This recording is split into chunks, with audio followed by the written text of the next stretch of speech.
Um, we broadcasting live from Kampala, Uganda. My name is INNOSSETU, and it is a Thursday. Today is a Thursday. Today the weather in Uganda, of course, um, it has been fair. It has been fair, not too much sunshine and no rains today. It has been good as you look at the skies around here. Last night, we had rain. But I hope everyone that is watching me live here on Black of Network, I know doing good. For those that have got, of course, some challenges during the day, sorry for you. But I know you will be great to be got. For those that have got, of course, that have achieved something today, that have celebrated birthdays today, that hold your birthdays today, happy birthday to you. And for those that have gained, of course, any success today, I congratulate you. Really, so for those that are watching us on different social media platforms, that is social media platforms, that is Twitter, YouTube, and of course Facebook, Black of Radio Station. If you're watching me for the first time, don't forget to like and follow our Facebook page for more updates. Whenever we have new things on Black of Network, you can get if you of course you like our page and follow the page. But that's it. I want you guys from YouTube, Black of Network, and don't have to subscribe to this YouTube channel so that you can notify the everything and then we have notifications you notified for our shows that we broadcast here on Black of Network. Those that are watching me straight away from Twitter, you're doing a great job. So our Twitter handle is Black of May One, and if you're watching for the first time, still like and follow the page. And by the way, you can also like our videos, different videos you broadcast here in Black of Canada. And today's topic is bad news. Uh, for some time, we have been talking about the Wagner group, the Russian missionaries in Africa. For a long time, we have been talking about this group, but like different African, most especially West African countries, even different people in Africa, have not been taking this group have not been taking this thing to be serious. And I think it's very odd in West African countries. We see that West African countries, these are countries that are, of course, receiving, that are in the recent days, the recent years, have got different, have got schools. West African countries. When we look at Mali, we're going to talk about today. When we look at Nigeria, we look at June, these countries have got Burkina Faso, by the way, have got schools. But whenever we saw these countries getting close, we saw Russian influence in these countries. And now uh, the consequences, the harvest, the yield of this Russian influence in these countries has yielded, of course, the Wagner engagement in the massive killings of civilians in Mali. You know that our topic today is, of course, Mali government and the Wagner group killing civilians in Mali. It is the way the government in Mali is aligned with with the original deal. So this has resulted in killing of people, post in Mali. A lot of people have been displaced because of this fighting that is going on that is backed by the original group. People are being killed, people are being killed, children currently are being killed. A lot of businesses have stopped because of the killings that are fighting that is going on right about now in Mali. Businesses have been closed. So the current head of state of Mali is interim president Assimi Goita.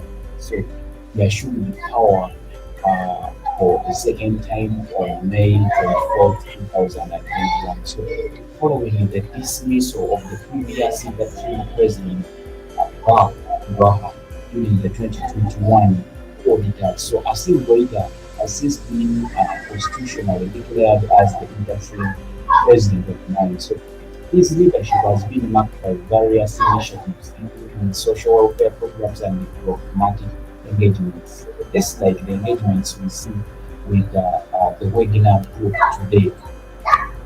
So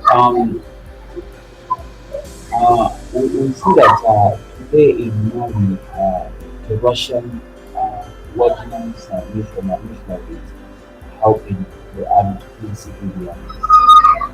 So when we talk about Dakar in Senegal, you see that the Russian missionary group known as the Wagner is helping government forces in central and northern Mali to carry out raids and drone strikes that have killed scores of civilians, including many children, right, including many children, women, and of course, all these kinds of civilians in this area. Mali, along with its neighbors Burkina Faso and Niger, has for over a decade now having fought by Jahidi groups, including some allied with Al Qaeda and Islamic State group. Following military coups in all three nations in recent years, the ruling juntas have expelled French forces and turned to Russia's missionary units for security assistance instead. So violence has escalated in the since Russian missionaries arrived there following a coup in 2021. Its ruling junta has ramped up operations carrying out different strikes that have killed gatherings of civilians and raids accompanied by Russian missionaries that have killed civilians. Residents of course, the Sahel region that includes Mali say Russia's presence doesn't appear to have changed since Wagner's leader, Yevhen, Yevhen died in a suspicious plane crash last year. But of course, Mali, Russia-backed transitional military government is not only committing political abuses, but it's working to limit sovereignty into its human rights situation. So in an example of a raid carried out by Russian-backed government forces in January, human rights community are watching. We see that a village near a military base in central Mali and arrested 35 people, including 4 children. Their bodies were found later that day by the blindfolded and bullet wounds in the head, uh, as said. So the honest, we see that two drone strikes, drone strikes in northern Mali killed at least civilians, including 7 children, aged between 2 and 17. A pregnant woman who was supposed to injured in the bombing miscarried days after the attack. So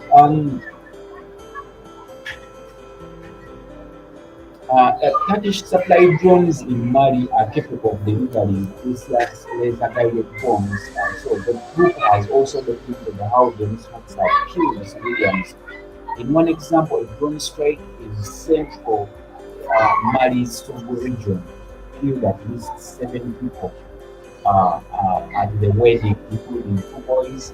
So it is said that the following day, a second drone strike targeted uh, targeted held for those killed in the previous in the previous display. So the juntas ruling Mali, Niger, and Burkina Faso earlier this month announced a joint security force to fight the worsening extremist violence in the Sahel region. The follow steps taken, this follows steps taken by the juntas to step away from other regional Islam nations that don't agree with their approach and rely on Russia for security support instead. Although the militaries had promised to end the insurgencies in their territories after disposing their respective elected governments, conflict analysts say that violence has instead worsened under their regimes. They share borders and their security forces fighting jihad violence are overstretched. So that is how, of course, the Wagner group is causing the instate instability in the Sahel region, and of course, a case in point in that where people have been killed, where innocent people have been killed in such attacks by these Wagner group mercenaries in support of the government of Mali. They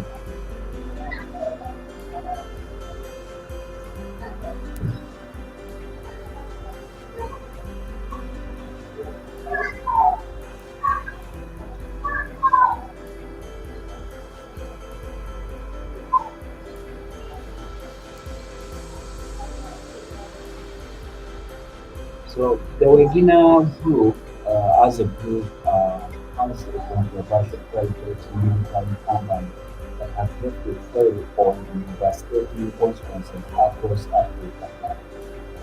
We see that besides everything, these people, we see that in Mali they gave almost 10 million US dollars a month. So this is a lot of money that can be used in development of a country. So where the government of Mali and other countries that are aware this group is working from, where do they get money?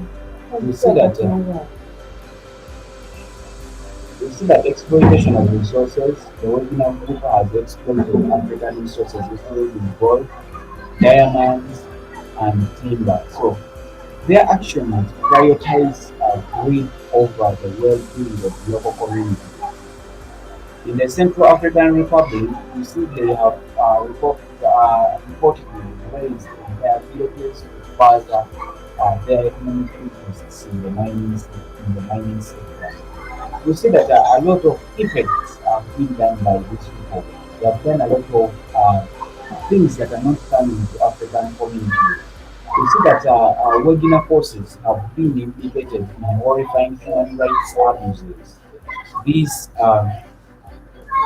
include arbitrary killings, violence against civilians, sexual violence, and forced displacement of people in African countries. This has been seen in very many African countries. So, um, in Mali, where they operate, terrorist violence against civilians has surged by 278% since 2021. So, according to the economists, we see that Wagner has killed at least 1,800 African civilians as of 2023. So false narratives, despite of the evidence to the contrary, Russian officials continue to refer to Wagner forces as Russian instructors. So they falsely claim that the group is strengthening peace and stability in, of course, West African countries.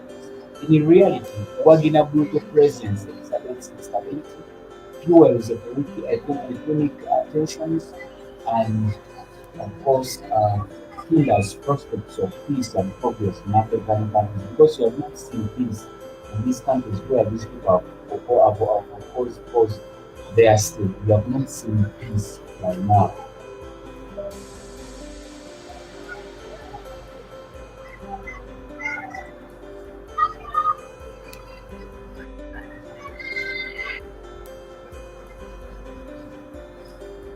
Russia is actually justifying its competition with the United States and Africa. You know that in its asymmetric race, Russia uses the nominally private, but in fact state-linked actors such as the private security company of the Wagner we are talking about, and the infamous St. Pittsburgh troll farm. The Internet Research Agency, both are major threats to democracy and the rule of law in Africa and beyond. In Africa, a strategy, you see that the Kremlin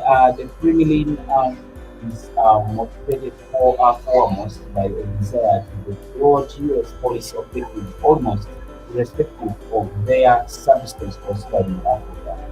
One of Russia's foreign policy priorities, Russian President Putin also seeks to create African dependencies on Moscow's military assets and access African resources, targeting countries that have fragile governments. But at often rich in abundant raw materials such as oil, gold, diamonds, uranium, and manganese. Russian private companies, private security companies such as the Wagner Group, uh, purports to readdress complex local military and terrorism conflicts, with which African governments have struggled. So they also offer to these governments the ability to conduct uh, counter-insurgency and counter-terrorism operations unsustained by human rights responsibility, unlike the United States, allowing African governments to be as brutish in their military efforts as they like. In turn, Russia seeks payment in possessions for natural resources, substantial commercial contracts, or access to strategic locations such as the air bases or ports. So Moscow's hybrid warfare strategy in Africa is that since 2006, Putin has sought to rebuild Russia's presence and role in Africa, significantly weakened after the collapse of the Soviet Union in 1991. So, but between 2015 and 2019, Moscow signed 19 military collaboration agreements with African governments. The collaboration has cost covers in large part of Russian weapons sales. More importantly, however, the expansion of Russia's influence in Africa has centered on the use of private security companies to deliver counterinsurgency and counterterrorism training and advising the local government struggling to counter militancy. The expansion of their presence across the continent is taking place despite the fact that since March 2018, Russia has outlawed uh, mercenarism under the Article 359 of its criminal code, beyond avoiding official Russian military casualties and thus public outcry against the supervision of deployments abroad. The private security contractors provide plausible deniable for the Kremlin and for the Kremlin. We see that Moscow dispose any command and control over the absolute reason their problematic behavior, such as the outrageous human rights violations and abuse of civilians. They also provide a proxy tool for military confrontations with the US without directly implicating Russian troops. In 2018, some 300 Wagner Group contractors, for example, clashed with US Special Operation Forces there in Syria. Beyond propping up governments aligned with Moscow, the Russian contractors also a source of intelligence for the Kremlin. Russia's use of mercenary outfits to advance Moscow's purpose has its roots back in 1990 when Russian private security companies such as the Maran security group and the Soviet corps began providing security services to the Russian businessmen in Africa. However, the majority um, turning point for Moscow's systematic use of Kremlin-led private security actors was 2014, when the West levied sanctions on Russia for its annexation of Crimea and destabilization of the Donbass. The Wagner Group, founded by a former Special Operations Forces officer in the main intelligence directorate of the General State of the Armed Forces of Russian Federation, played a prominent role in the Ukraine operation, providing the Kremlin with a preview of its capacities and utility for maneuvers also elsewhere in the world, like the IRA. The Wagner Group is reportedly funded by Kremlin-linked oligarchy of Gabon. You see that the Wagner Group in Africa in the recent years, Wagner Group contractors have been deployed across the Middle East and Africa, including Syria, Yemen, Libya, Sudan, Mozambique, Madagascar, Central African Republic, Mali, which we are talking about today, focusing on principally on protecting the ruling or emerging governing elites and critical infrastructure. So, in 2017, for example, the regional group deployed some 500 men to put down local uprisings against the government of Sudan, dictator Omar al-Bashir. As a payment, we see that the leader of the Wagner group received the exclusive rights to gold mining in Sudan, channeled and of course through his AIM investment company before his overthrow in April 2019. Bashir offered a naval base on the Red Sea in Australia. In the Central African Republic, we see that the Wagner group has been propping up the weak government of President Faustin Archange, whose right extends little beyond the factor against various rebel groups since 2018. Its arrival in, of course, Central African Republic coincided with the leader of with the Wagner company being awarded diamond and gold mining license in Central African Republic. So the Russian security company has been widely accused of perpetrating severe human rights violations, harassing peacemakers, and of course peacemakers, journalists, aid workers, and minorities and civilians in African countries.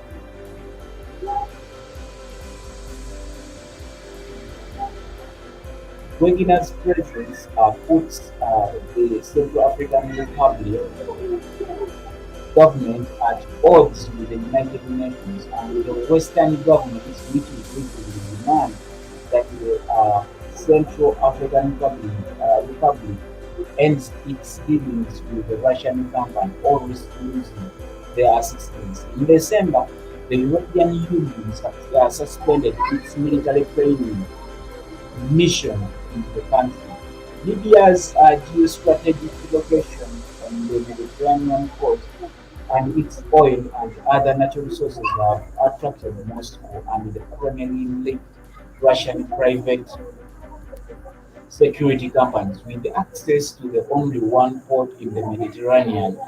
In the Syrian facility of Tartus, Russia's military presence in the region cannot compete with NATO's standing naval force, Mediterranean, and the US Navy's force based in the 60th. So, but inserting itself into ongoing civil war, the Wagner Group deployed units into Libya in 2019 in the support of the warlord Khalifa Haftar during his attack on the capital Tripoli.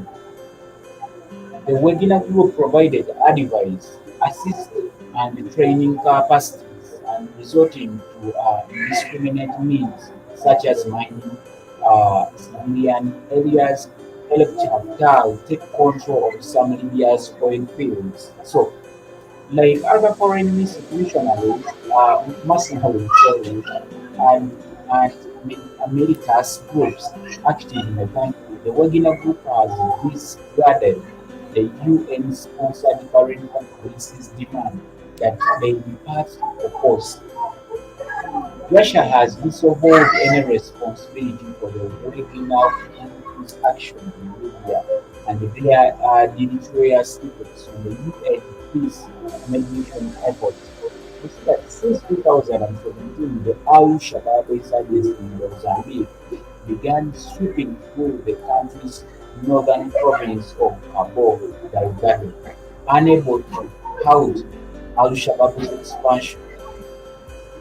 The government hired the Wagner Group for counterinsurgency operation in fall 2008, expanding its prior contract of course functioning as the Iranian guard of the Mozambican president. However, given its inability to understand the local insurgents and indigenous military forces with whom it had to collaborate, the Wagner Group's operations failed spectacularly.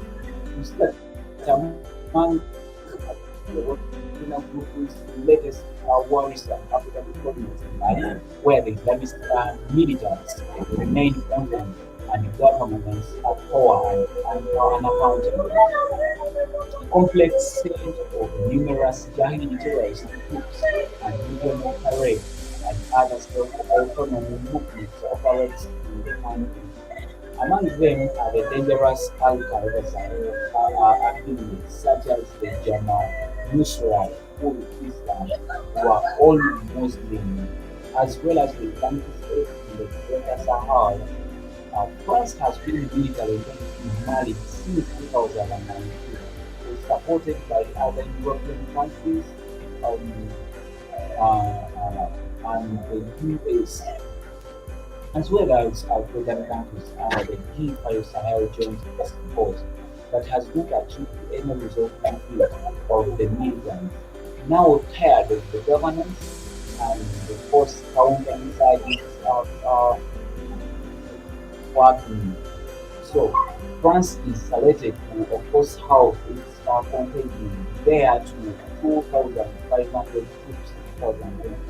A military junta. You see that a military junta that seized the power in August 2008 already with Islamic Russian with access to the uranium, diamond and gold mines as likely pay off as the 100 contractor strong Wagner deployment was to train the million soldiers, the Malian soldiers, and protect the country's government officials, forcing both Western pushback and domestic outcry.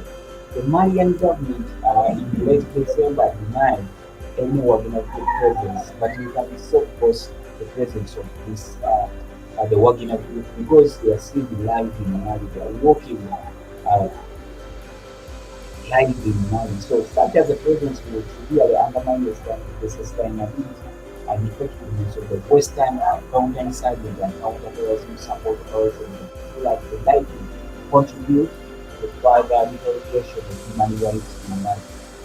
Um, we see a lot of disinformation campaigns, Russian low-cost hybrid warfare in Africa, competition with the United States and its allies goes beyond the military domain into these information tactics.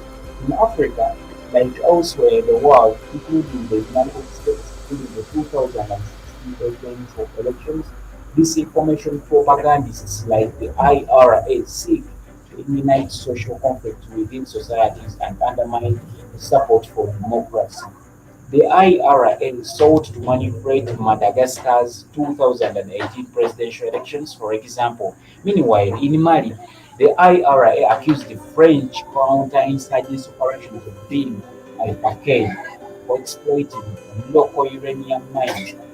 To oppose counter their problematic actions, Washington imposed sanctions against individuals and entities connected to the Wagner Group and the IRA. The EU followed, however, as with the sanctions on the Russian government, officials, these sanctions have not yet led to relevant changes in the behavior, despite the UN and the Western criticism of the Wagner Group's conduct in Africa and the threats of the Western financial consequences for African governments that hire the Russian security company and allow it to operate human rights and civil liberties violations. The Wagner Group, encouraged by the Kremlin and during its by is highly likely to stay in Africa. Sanctions are unlikely to change right away. That's, but the Wagner Group owns areas and counterproductive action. Uh, may it time reduce its allies like African government. So that is the Wagner Group that is operating in force in different African countries, West African countries. And by the way, all the tools that I saw, we need them to be supported backed by the government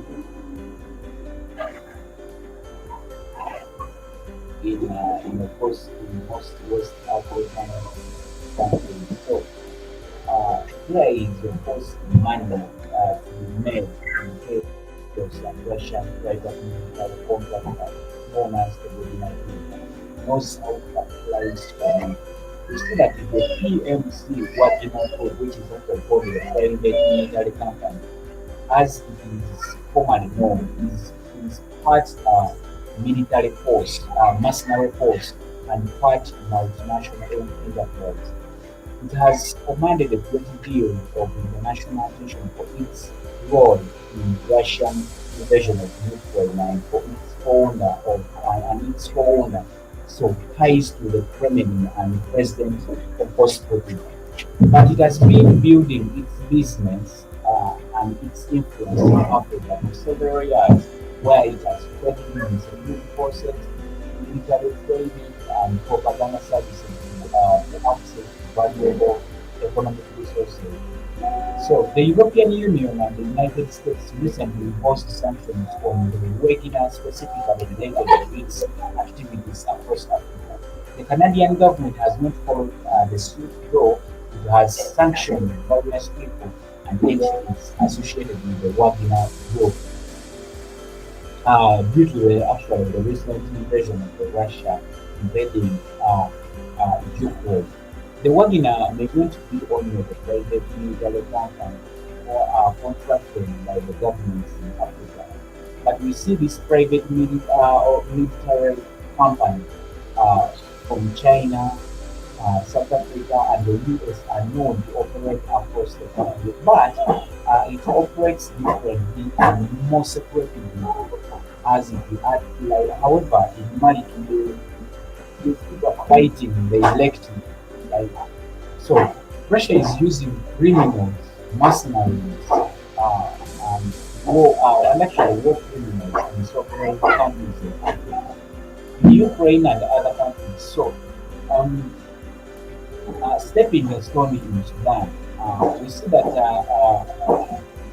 Wagner first emerged in Ukraine in 2014 when it was still it is dropped out when it was still it is dropped out in Eastern Donbass region. So it was later involved in operations in the Syrian civil war, supporting the regime of course, Bashar al-Assad battles against the armed opposition groups and the so-called Islamic State. So it found its toehold in Africa in Sudan in 2017, where we see that it began to build a business of out of exploiting political instability. Next thing for body mining, possessions, Wagner allegedly offered former President Omar al-Bashir security, surveillance and logistics training for Sudanese forces in order to put down domestic unrest at a time when the long-time dictator was facing protests in Sudan and losing the support of some of his regional backers, explained of course. So we see that he chose to fight for Russia in Ukraine. So why did this mercenary effect? We see that the Wagner has maintained relationship with the Sudanese armed forces, which has controlled the country since the popular uprising of the so-called Bashir in 2019. And the paramilitary rapid support forces, those two groups are now in power struggle and have been fighting each other since April. It is not clear what, if any, type of partner may be providing to the either sides, because, of course, the lead of the Wagner group denied any involvement in Sudanese internal conflicts last month, that the conflicts that are going in Sudan right about now. Because we see two people now fighting for power in Sudan, two officers fighting for power in Sudan today. But you see, although Wagner has worked closely with the RSF in protecting its own smuggling operations, um, the primary objective is to secure their financial and military interests, and they are not 100% sure who is going to win this battle, this Sudanese war that is going in Sudan right about now. So Wagner has created other opportunities out of the turmoil across Africa, notably the former French colonies such as the Central African Republic, Mali, Burkina Faso, that have endured civil war, insurgencies, or coups in the recent years. In the Council on Foreign Relations, of course, you see that Wagner mercenaries have been present in civil war torn in Central African Republic since 2018 as military instructors. They now protect the president and patrol the streets of capital of Gov'T. So while also overseeing and profiting from the exploitation of the rubbish anti-gold, diamond and gold resources. In January, testimony before Congress, the U.S. of course, under the Secretary of the Political Affairs, claimed that Wagner controlled gold mines in Mali. Even up to now, they control gold mines. So they fight tooth and nail to control gold mines in Mali. So, where its mercenaries have, of course, been reported being active since 2021, Mali, one of the Africa's largest gold producers, has been ruled by military junta following successive coups in 2020 and 2021. So, we see that the Burkina forces are committing abuses, including torture, killings in both Central African Republic and Mali. So, uh, the Wagner Malian forces to the March 2000 massacre of the first levy over 500 people, largely civilians, over 5 days in the village of Mora and Central African and Central Mali. Dozens of women and girls were raped in the attack. So a lot of atrocities the Wagner group is doing in African countries, where it, of course, it is paid to put a stake in those countries. Burkina Faso authorities requested nearly 30 million USD dollars in, of course, gold from its mines to be handed over to the public system, raising the spectacle of its being using to hire Wagner Group. Following the expansion of the French military earlier this year, a year ago, months after the coup replaced one of the military leaders with another in Burkina Faso. So, Burkina Faso's government denied this, but said it has asked Russia to send military trainers to the country. So, around sometime, propaganda video appeared online featuring fighters dressing in Wagner uniforms, fighting alongside the Malian and Burkina Faso soldiers against explosion in French military helmets before implying that Ivory Coast would be a subsequent front. So a lot of sanctions and designations may be enacted When we look at, despite of the attention of the one question, the capacities of the Wagner mercenaries to combat local armed factions, pointing to a Boch intervention against the Islamic insurgents in the northern Mozambique. Wagner Group in many ways acts like a Soviet military advisors during the Cold War.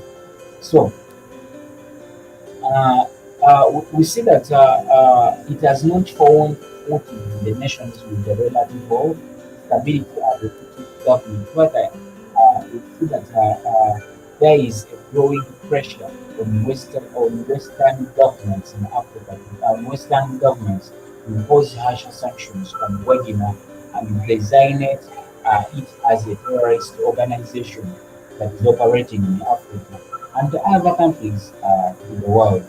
So, uh, the Wagner Group as a group, uh, however, we like African governments. For me, I say that this kind of group is supporting what are called dictators in African countries, people who don't have feelings for Africa.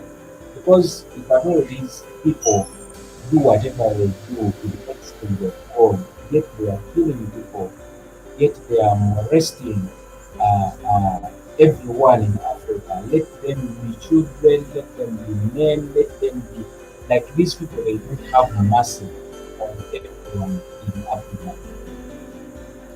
Uh, I don't think this kind of group is effective in Africa.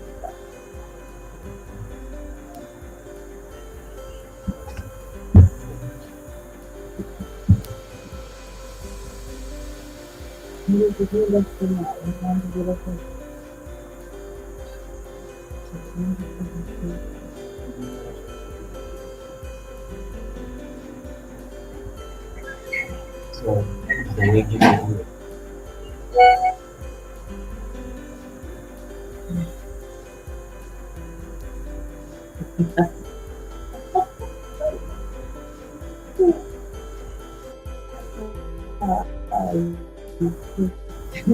I'm okay. the I'm job. okay. Jeff, I'm fine now. Yeah. Okay. All right. Well. Since today's topic is about Mali, and of course, as the situation that is going on in Mali and the killings and the deaths of people in Mali, I guess we should all remember that Mali's current government, of course, came in power after they had a coup d'etat. So they had a coup d'etat, and with the aid, of course, of um, Russia at that time.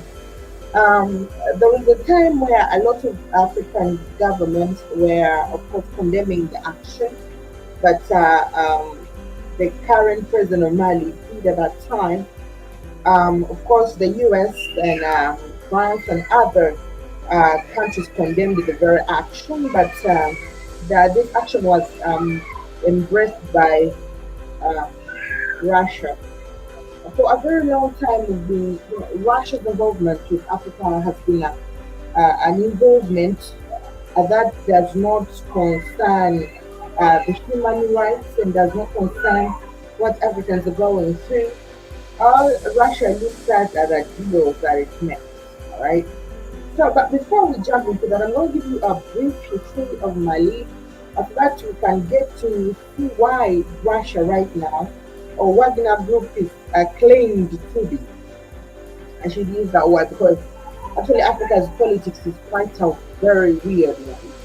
I've seen some governments where the claim government, the current government is killing, yet the rebels are killing and they want to, a lot. So I think politics is more to that and a lot of comedy all over Africa. But just remember that Mali formally achieved its independence from France and Modibo Keita was appointed as the president That is September 22nd, 1960. 1960 is when Mali gained independence, the second independence, of course, from the from the French people.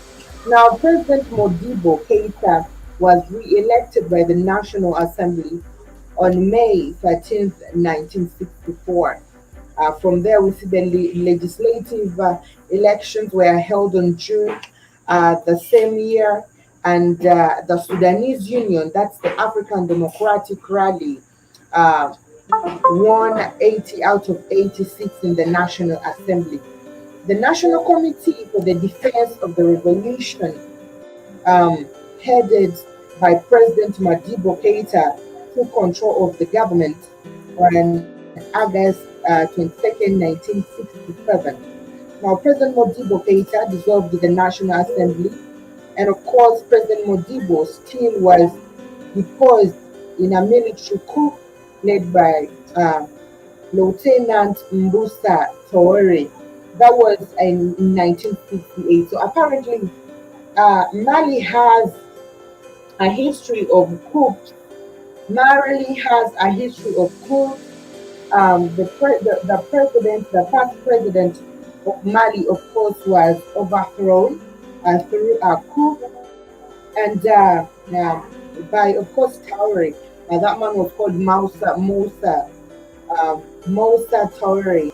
That was around 1968, and the Military Committee of National Liberation, headed by this same man, Lieutenant Moussa Toure, took control of the government in November 1968. The background music is really. Mm. I think Innocent is the one who put that background music. I just, I was like asking what's that playing, but he didn't tell me, so I didn't know. I just had to continue unknowingly. So I thought it was only me who was isn't bad. Um, Captain Nero deputy from the government as a prime minister, and the Malian constitution was adopted on December 1968. Now, the government troops suppressed a rebellion that was on August 1969. Of course, there was another rebellion when they wanted to, of course, throw Lieutenant Musa Toure around 1969. And the government of Soviet Union agreed to provide military assistance, weapon, and 60 military advisors to the Malian government beginning in 1972. Of course, that means Russia has been involving with, of course, the Mali government for quite some time. More especially these governments that have always had coups, these governments that have come in position or in power after coup d'etat.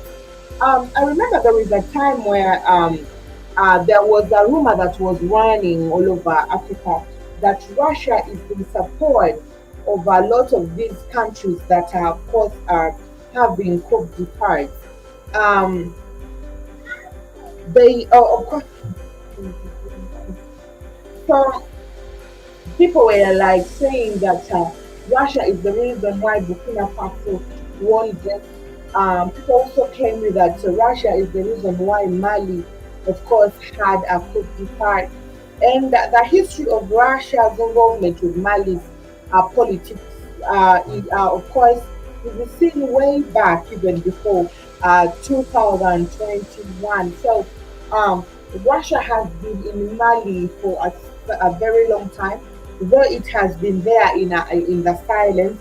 We see that it helped some presidents like to come into power after, of course, having coup d'etat.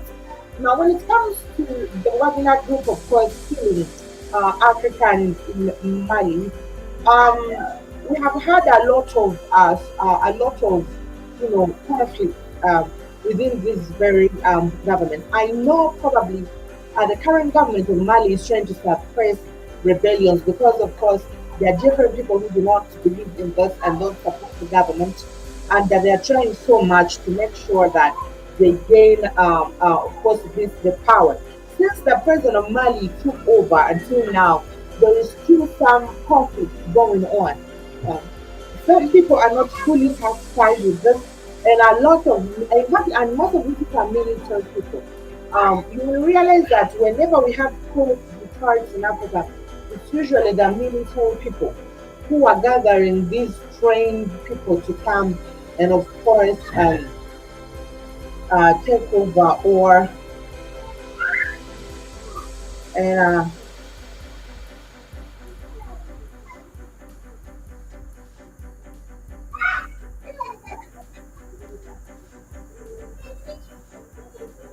and take over the government. So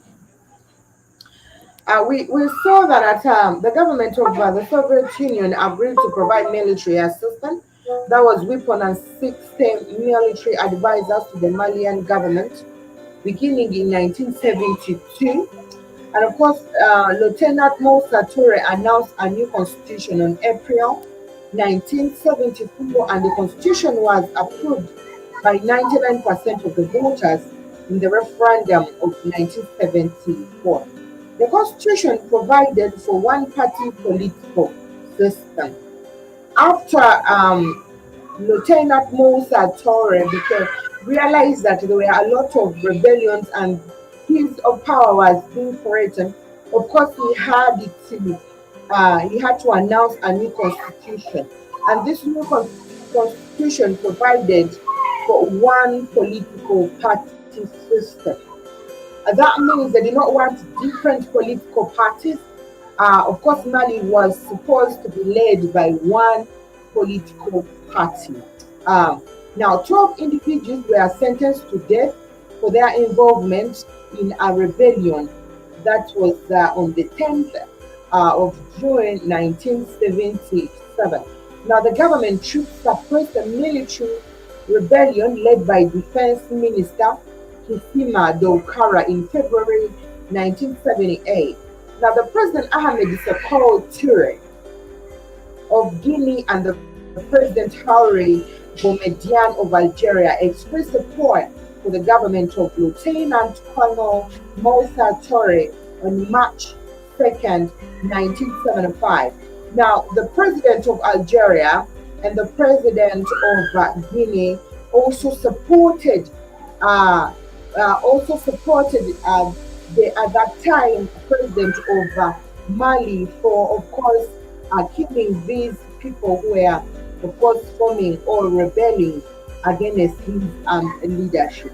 Now, the Democratic Union of the Malian people, that's the Union Democratique du Peuple Malien, that's a French word, was established on March 30th, 1979. The legislative elections were held on June 1979, and the UDPM won 82 out of 86 seats in the National Assembly. These people are winning, but remember, they did not have another political party at that time. That means everyone who was to form a political party in Mali around those years was to be condemned or even arrested. So they only had one political party. So then the Lieutenant Colonel Moussa Toure was elected president without opposition because there was only one political party, and that was on June 19th, 1979. And President Moussa Toure formed the government as the prime minister on June 28th, 1979.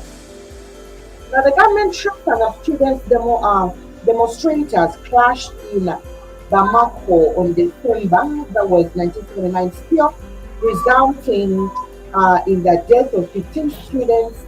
Student leader Abdul Karim Kamara was killed in detention by the government. Police in Bamako on March 21st, 1980, of course, uh, saw this young man as a threat to the government of the lieutenant at that time, hence killing him in detention. So the government troops suppressed that rebellion, and the two individuals were sentenced to death for their involvement. in the rebellion. So apparently, Mali has, if you go through all these things, you realize that Mali's government has always been threatening anyone who tries to oppose what the government is doing, or anyone who tries to show that has that task, I should say, for that presidential seat. And you can see that there was no mercy. Individuals were sentenced to death, and others were killed in detention. So until again the same president of course won and became another resident.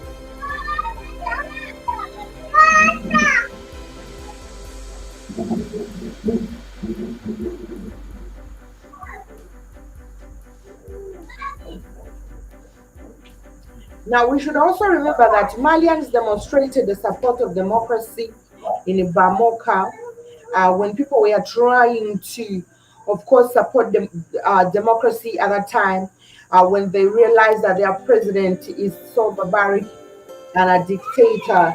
That was around 1990, when the government police and the pro democracy demonstrators clashed in Bamoka on until January 21st, 1991, resulting in the death of four individuals.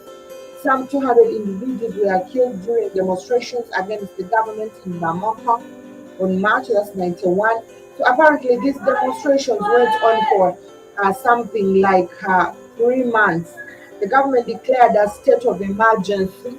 That was still on March 1991, where President Tory was deposed in a military coup led by Lieutenant Colonel Amadeo Taumani Toure. So after all these deeds that the president did, people started, of course, having, and this time around, even the police was involved in this. The government, police, and the pro-democracy demonstrators, of course, clashed in the Bomoka. They started this around December 31st, that was 1990, and it went through until March 1991, when again this president was deposed. And of course, we saw Lieutenant Colonel Amadao Taumani Torre, who came into power. That's in 1991. Now, remember that the Council of National Reconciliation, of course, at that time, um, led by Lieutenant Colonel Toure, took control of the government and suspended the constitution on March 1991. Remember this, they had refused any party to come into power, but of course, when Lieutenant Toure took control, he had to suspend this constitution, and of course, because it wasn't favoring him at all now. The CRN established a 25-member transitional committee for the salvation of the people, and of course, they appointed Salmana Sako as the provisional prime minister. Now, we should remember that we have always had different people claiming to be, of course, helpers or saviors. That a lot of people, a lot of Africans are looking forward to these different leaders with hope that they are going to bring change. Now, we have been seeing coup d'etats in Mali throughout. I would say almost throughout Mali's history. Um, they have, they've been having this force, step down force, energy, step down, issues in their country. And when someone sees that the other leader is not satisfying people's needs, we expect to see this person acting different. But I should say, probably maybe the government of Mali have been having a lot of maybe greed. Everyone is coming into power for their own selfish interest, because even of recent, we have not seen someone who has been leading people of Mali peacefully. People have been demonstrating for some good time. Mali has a very strong history, by the way. It is so sad that this is what happened in Mali's government. Mali should be one of the African countries that lead, um, by example, because it has a strong history, it has great men, and unfortunately, we are seeing such kind of things happening in such a blessed country. Now, we should, of course, we have had, um, I want to look at that. There, but, um, look at this one,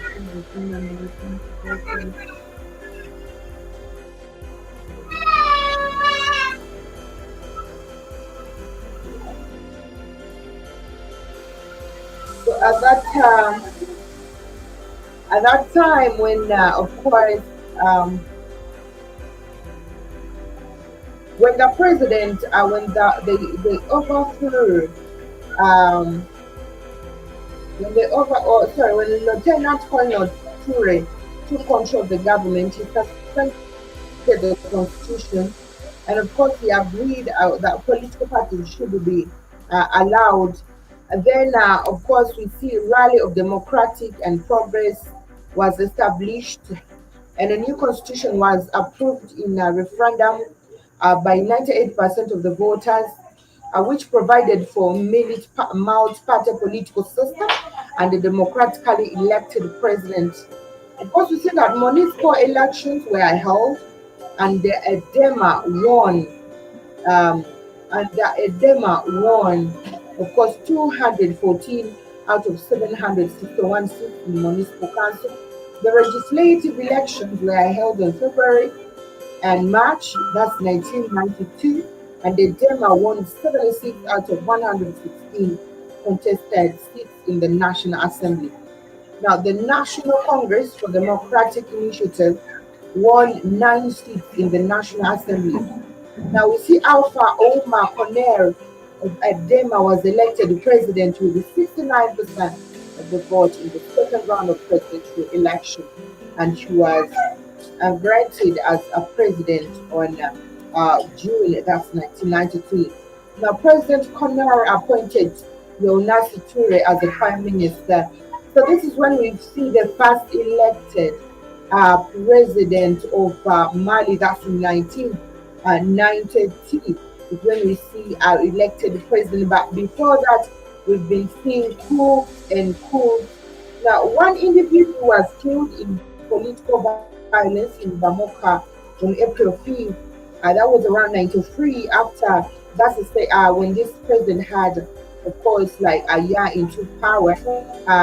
We see that the president Kanore dismissed Prime Minister Yossi Toure on April, that is 1993, and appointed Abdoulaye Soko So as Prime Minister. Now, the Prime Minister Soko So resigned, that's in 1994, and President Kanore appointed Ibrahim Babaka Keita as Prime Minister on February 1994. Now, the President Kanore dissolved the National Assembly in March. Legislative elections were held, and the Constitutional Court nullified the results of the parliamentary elections as a result of election irregularities. Now, the President Kanore was re-elected with 96% of the vote.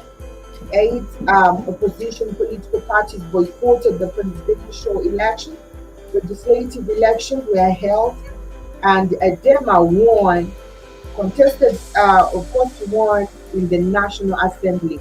The party of the National Rebirth won 8 seats in the National Assembly at the Front for Change and Democracy. Um, and the Front for Change and Democracy won 4 seats in the National Assembly. But I was telling that in all Assembly, we don't vote. But like they were two voting. So now I'm really ready to go. So now I'm joining Parliament. It doesn't have a lot of people. I want to read campaign and some other people.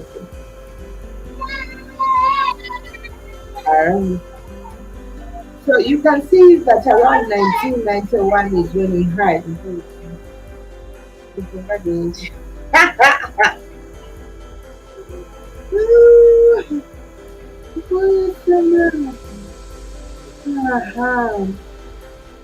Apparently, President Connery was still in power since and I just feel you guys go back to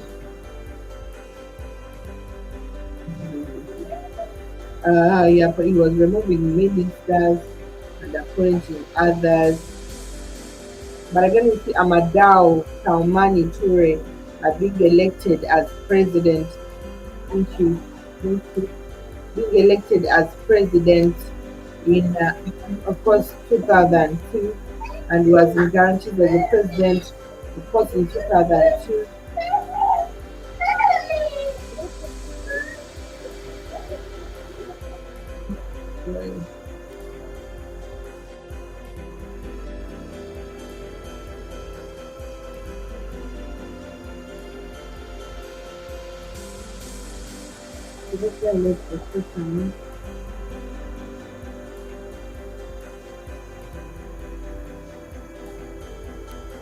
Now, President Amadou Toumani Toure was deposed in a military coup led by Captain Amadou Sanogo.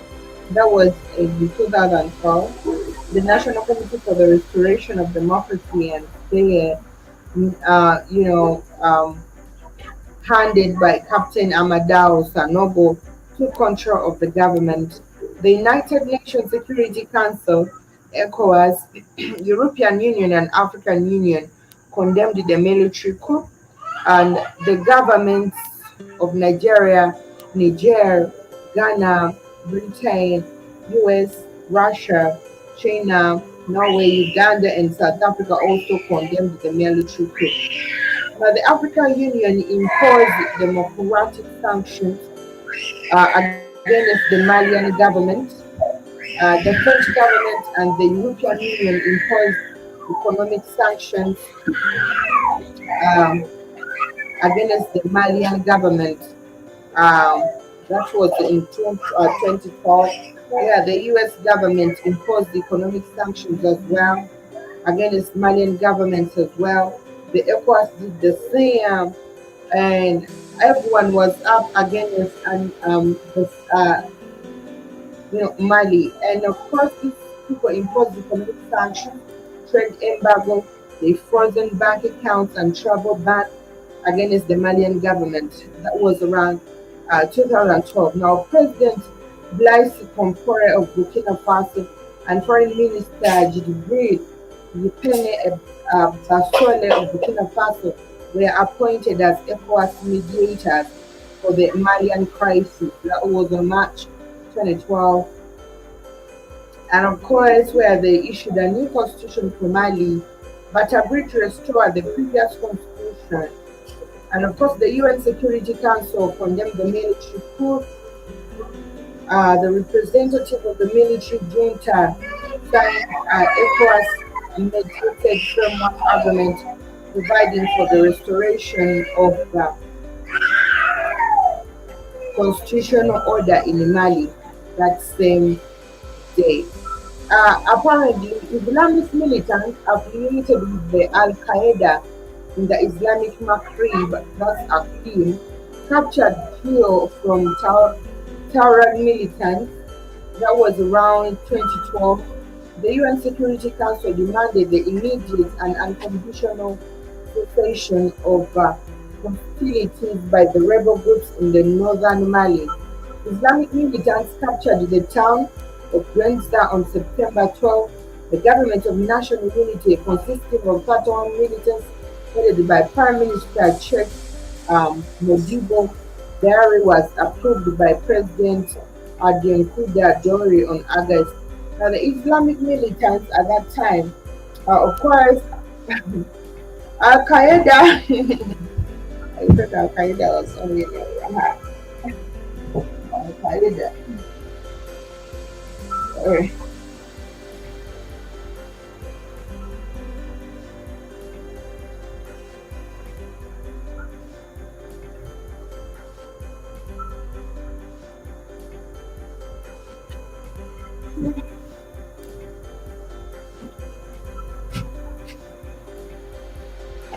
That is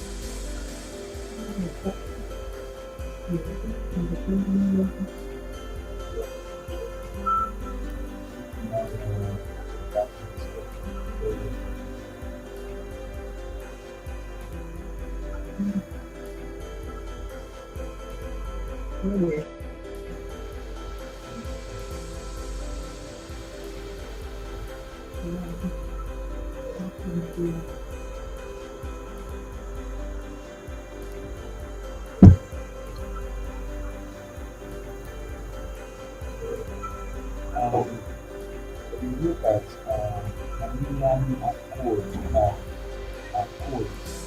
um, in 2021, Canadian code began on the night of 24th May 2021, when the Canadian army led by Vice President Assimi Goïta captured President Ba, Prime Minister Makata, and of course Minister of Defense uh, Sulaiman. So the head of the junta that led the coup in 2020 Million announced that Dua and Hussein were kicked off their power and that the new elections will be held in 2020. It is the country's third coup in 10 years following the coup in 2012 and 2020 military takeovers, with the latter having happened only 9 months earlier. So, 9 months prior to the 2021 coup, in August 2020, President Ibrahim Abubakar Keita was removed from power by a group of military officers. This followed months of arrests in Mali following irregularities in the March and April parliamentary elections and forced outrage against the kidnapping of opposition leader. On of course, on 8th August 2020, members of the military led Colonel Assimi Goïta and Colonel Major Samuel in the Rukoro region began a military mutiny. President Keita and Prime Minister Bobo Sisi were arrested and shortly after midnight Keita announced his resignation, saying he did not want to see any bloodshed. Following Keita's resignation on behalf of the military officers, Wagner announced the formation of the National Committee of Salvation of the People and promised to hold elections the near future. On September 12, 2020, the CNSP agreed to an 18-month political transition to civilian rule shortly after Ba was named interim president by a group of 17 electors, with Goita being appointed the vice president. The government was inaugurated on 25th uh, September 2020. On 8th January 2021, the transitional government announced that the CNSP had been disbanded almost 4 months after it had been promised under the initial agreement. We see that tensions were high between the civilian transitional government and the military since the handover of the power in September. This led to the rebel soldiers arresting Keita and deceived and then at gunpoint. The opposition of M5 movement, which had spearheaded the 2020 Malian protest against Keita, publicly called for interim government to be dissolved and replaced with a more legitimate one. On 14th May, the government announced plans for new broad-based cabinet. On 24th May, tensions came to the head after the cabinet reshuffle. In the reshuffle, the military power over the two ministries was not changed. However, two leaders of the government, Sadio Kamara and Madibo Kono, so were replaced by Ndua's administration. Later that day, increased the military activity and was reported by several sources, including the U.S. Embassy in Bamako. Though the city remained relatively calm, several journalists reported that the key civilian leaders who are on and post before were being detained in military base in Kati outside Bamako. In public television statement, Gov'T announced that Bua and Oino were stripped of their power because they tried to sabotage the transition which Gov'T said would proceed as normal. Goita, as the vice president in the interim administration, said that he should have been consulted on personal shuffle, so which he described as a breach of the transitional charter drawn up by the military junta after the coup. Goita also promised that the new elections would be held in 2022 on 6th June 2022.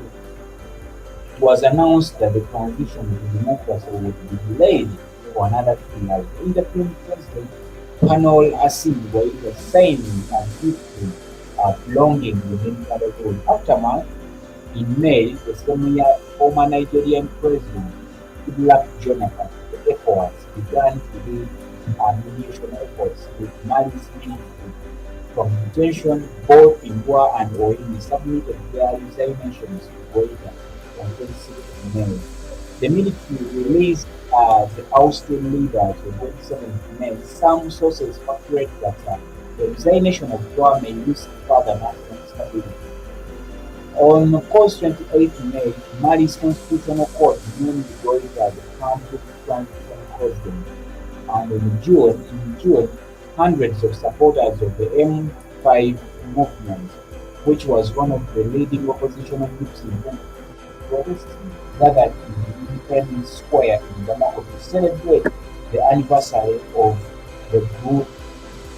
The group's founding of its supporters also appeared to array in support of the new military government, as Goita was reportedly considering naming prominent M5 figure as the civilian prime minister after being sworn in as Mali's interim president on 7th June in an attempt to amend the relations between the military government and the M5 movement, which had been deteriorating ever since the M5 movement, of course, sidelined by the military cabinet transitional government formed after the 2022. After his swearing-in ceremony was held on 7th June in Bamako, Goita indeed named Okalila, a leader of the M5 movement and former government minister, as the interim prime minister of Mali's transitional government. We see that the military government restored Colonel Sadio Kamara as the Minister for the Defense. Kamara had been excluded by the previous government from the military, which was allegedly also a motivator for the coup. Goita survived an assassination attempt after the knife-wielding assailant attempted to slam the interim president at Friday prayers at the mosque in Bamako. The attempted stabbing took place during the Islamic holiday of Eid al-Adha. The suspect, reportedly a young-looking man who had not been named, died in custody. So Mali's foreign minister announced he had proposed to ECOWAS that the transitional period back to democracy, be extended by 5 years in response to the emergency summit in the Ghanaian capital Accra. And ECOWAS decided to close their borders, sever democratic ties, and impose economic sanctions on Mali in response to unacceptable delay in holding elections following the 2022 military coup. At the ECOWAS summit meeting in Accra on 3rd July 2022, the junta agreed to hold general elections by February 2024 in exchange for immediate removal of sanctions. So, in response, we see that the coup has been condemned by international community, the United Nations, through the Summa Peacekeeping Mission, quickly condemned the coup and called for blame across the nation, called for the blame to release of the prisoners like Felix Tshisekedi and of course President or the President of the Democratic Republic of the Congo, at the head of the African Union, strongly condemning any action that aims to destabilize Mali. So, French Prime Minister also condemned the coup, but we see that ECOWAS suspended Mali like effective immediately until the end of February 2020, when Bolivia promised to hand control of the country to the democratically elected government. Although the bloc called on Goita to appoint a new civilian prime minister and form an inclusive government, it did not impose sanctions on Mali as it had done after the 2020 coup. Additionally, on 2nd June, the African Union suspended Mali effective immediately. So, according to its statement, if Mali did not return power back to civilian leaders, the Peace and Security Council will impose targeted sanctions and other punitive measures. On the same day, France suspended joint operations with the Marine military as well as the National Advisory Mission. The French Ministry of Armed Forces said that the decision will be reassessed in the coming days after consultation with the Malian military and neighboring countries in the Sahel region. France resumed joint military operations and national advisory mission in June. We see that agents from place reported that Millennium Army officers claimed that the Russian military advisors had arrived in the country with about 400 Russian military personnel operating in the Sahel state. So it is not a surprise, but after this, we see the Russian influence in Mali's political stability. We see Wagner Group giving support to the government of the junta, of course, in Mali as a country. Reason being, a lot of African organizations had, of course, put a lot of sanctions to Mali. A lot of a lot of African organizations had withdrew from giving Mali support. Yet, a lot of insurgencies are going around in West African countries like the Al Shabaab, those Islamic insurgencies they are going on. So this Wagner group they claim to be protecting the boundaries, to be protecting the people of Mali, but in return these people are killing people. These people are killing people. They are killing young people. So uh, when we look at the Wagner group, um, Uh, when we look at the Wagner group, uh, this is a group. This is a group that is well known as the PMC Wagner. So, as the African Corps in Africa, Russian military organization is also described as the private military company, a network of mercenaries and the de facto until the Russian Ministry of Defense or Russian military intelligence agency has, of course, conducted operations in various countries in African countries since 2017. So we see that the Wagner PMCs were present in southern Sudan, like I said earlier, and possibly in Libya recently in 2019.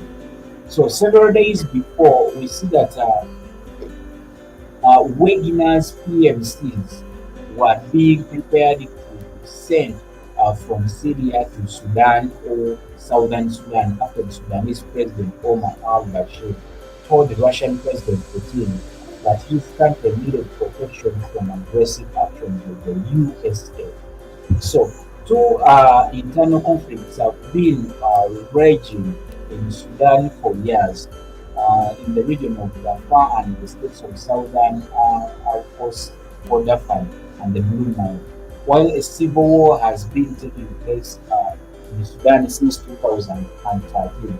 So the head of the private Russian firm, RSP Group, said that he had PMC had already traveled to Sudan and had returned with severe from had of course returned with severe from malaria. So several dozens of PMCs from the RSP group were sent to Libya in early 2017 to an industrial facility near the city of Beirut in an area held by forces loyal to Field Marshal Khalifa Haftar, who based his base in, of course, in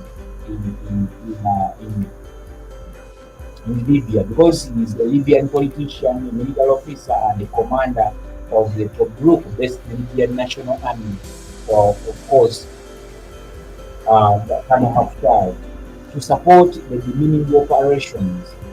They left in February after completing their mission, and the RSB group was in Libya at the request of the Libyan cement company. So in mid December 2017, a video surfaced showing Wagner PMCs training members of the Sudanese military. I talked about even this area, thus confirming Wagner's presence in Sudan and not in southern Sudan. So the PMCs were sent to Sudan to support its military against the southern Sudan and protect gold, uranium, and diamond mines. We see that the mines were the most essential commodity, and the PMCs were sent to hammer out beneficial conditions for the Russian companies.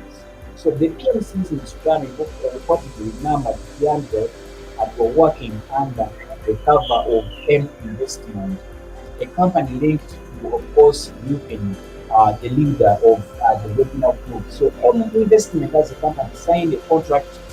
These people, they come in different companies, cement companies within African countries, but these are, I would call them terrorists. They're not even mercenaries. There's someone who can kill African people without mercy. Uh, the M Investment Company signed a contract with the Russian Defense Ministry for the use of transport aircraft of 223rd Fight Unit of the Russian Air Force, and between April 2018 and 2019 February, two aircrafts of the uh, 223 made at least 9 flights to the Sudanese capital, Khartoum. So the working contractors in Sudan included former Ukrainian citizens who were recruited in Crimea, according to the SAPU. We see that the 500 PMCs were reported to have been sent to Sudanese Darfur region to train the military. In the late January 2019, after the protests erupted in Sudan, mid-December 2018, the British press made allegations that the PMCs were helping the Sudanese authorities crack down on protesters during the first days of the protests. So demonstrators and journalists reported foreigners that had gathered near the major rally points. This was denied by the Russian foreign minister, although it confirmed contractors who were in Sudan and training the Sudanese army. We see that PMCs, it is said that participated in the suppression of protests during Bashir's days when he was about to leave power. So a lot of people demonstrated. So these people are expected to be seen suppressing protesters. So as well as the two that were reportedly killed in the clashes, France accused the PMCs of having a strong active presence on social media, and that they were pushing a strong anti-French rhetoric in the, of course, in the Central African Republic, following uh, Omar al-Bashir's overthrow in the coup on post 11 April 2019, Russia continued to support the transitional military council that was established to govern Sudan. So, as the TMC agreed to uphold Russia's contracts in Sudanese defense, mining, and energy sectors, this included the PMC's training of Sudanese military officers. The Wagner group's operations became more exclusive following al Bashir's overthrow. So they continued to mostly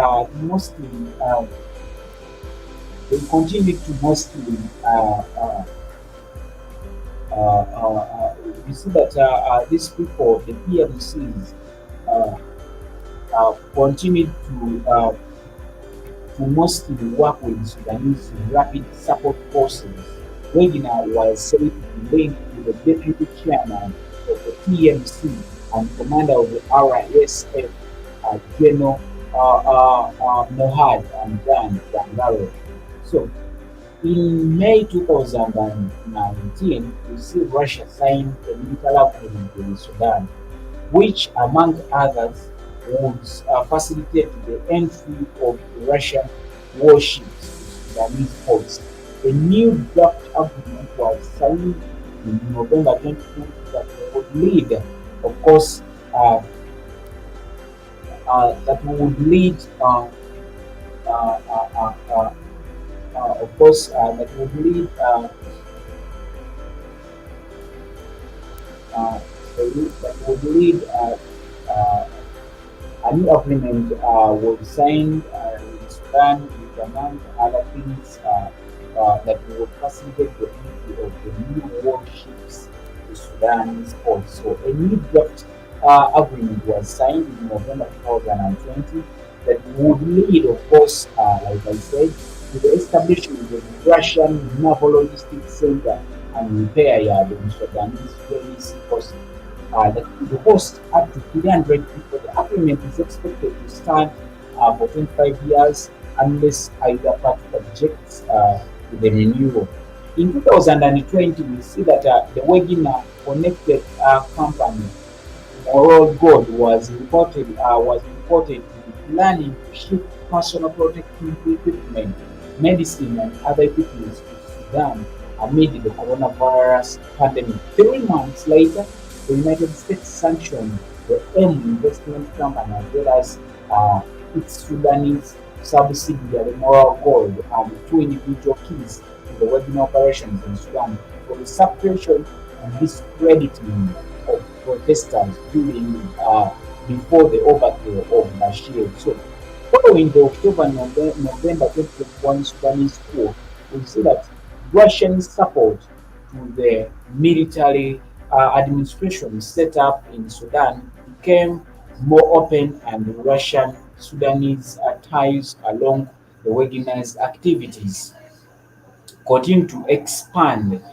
even after Russian invasion of Ukraine in 2022, leading to a condemnation by the United States, United Kingdom, and Norway. So the Wagner Group obtained lucrative mining possessions 16 kilometers from, of course, the town of Abdaya in Sudan, in Sudanese and northeast gold-rich area. A Russian operated gold mine was set up that was thought to be an outpost of the Wagner group. Further to the east, Wagner supported Russia's attempts to build a naval base in the Red Sea.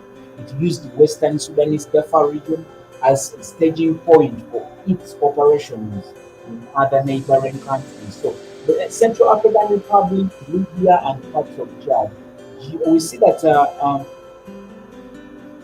geologists of the Wagner-linked Moral Gold Company also visited Darfur in Sudan to access its uranium potential. So, in mid-2023, we see that clashes erupted um, in Sudan between the Sudanese armed forces, SAF,